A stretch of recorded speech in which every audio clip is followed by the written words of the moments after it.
right, everybody, welcome back into Cherry Picking. Today's video, NHL best bets for Friday, May 5th. Just one game to look at between the Hurricanes and the New Jersey Devils. Hurricanes obviously took game one in dominating fashion, but we'll break down this game, give you a pick on the money line, total, and then one guy to score as well. But before we look at that, be sure, if you haven't yet, sign up at BetMGM. $1,000 first bet offer if you've yet to sign up there, which would be huge to use in these NHL playoffs or NBA playoffs if you're betting those.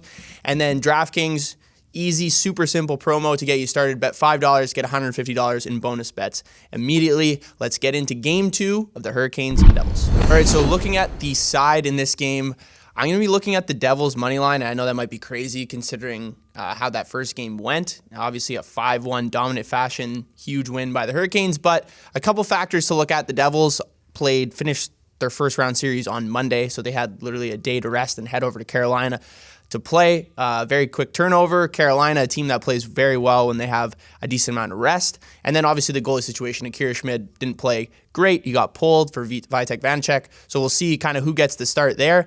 But the Canes scored all 5 of their goals in 5-on-5. Sure, the Canes offense has a ton of firepower in terms of volume. You know, they possess the puck for most of the game as well. Obviously helps when you have a really deep defensive core like they do who can move the puck easily. But they scored all 5 of their goals in 5-on-5, and I don't see Carolina doing that every game, especially this game after what just happened to this New Jersey Devils team. Throughout the regular season and even in the playoffs, they've been a top 5 team in expected goals again. So I see that going a little bit differently. And now the goalie situation, you know, do you go back to your shiny new toy in Akira Schmid, or do you go back to the guy who was really reliable throughout the regular season? Obviously, he had spurts of not playing super great, but he finished with some pretty solid numbers, Vanacek, and was their go-to guy throughout the regular season. I don't mind either or, but I still think it's something that Lindy Ruff will have to evaluate before this game starts. And then looking at the Devils as well, if you look at the power play situation between these two teams, obviously there weren't a ton in this one, and there are no special teams goals scored. Carolina dominated the puck in terms of possession. You know, expected goals for was 4-2 in favor of Carolina. But you look at the 5-on-5 numbers, it tells a little bit of a different story. New Jersey finished with a little bit higher expected goals mark.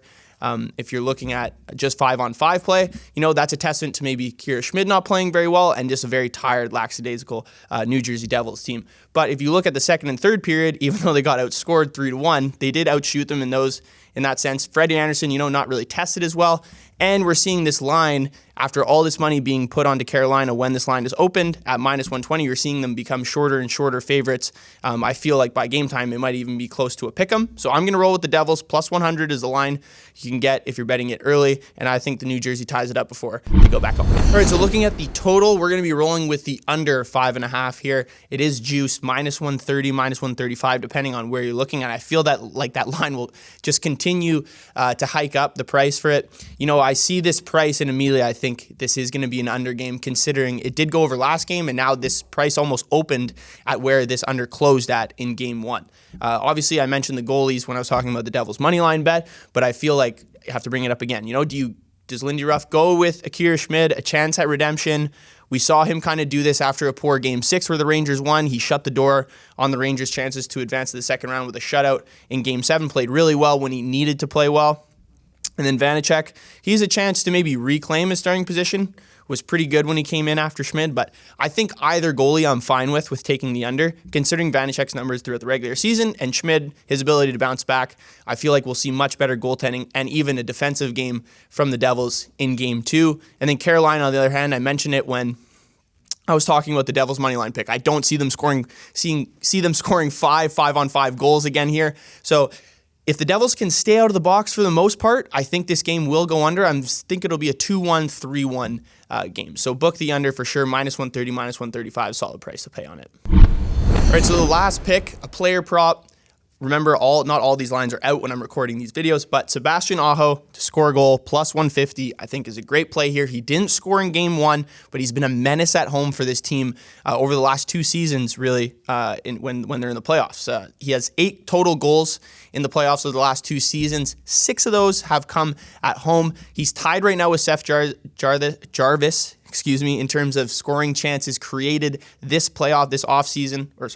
And he's third on his team in high danger chances through 7 games as well with about 11. So he's playing on that first line with Seth Jarvis, who just scored 2 goals in that game 1, and then Stefan Noesen as well, who's a good piece in front, a little bit of a heavier piece to play on that line as well. But I think we'll see Aho become the beneficiary of a couple goals in this one, or at least one, instead of Seth Jarvis taking those kind of games. We saw him have a similar game in the Islanders series. Seth Jarvis was able to score 2 goals. Aho very consistent in scoring throughout the playoffs, especially in that first series against the Islanders.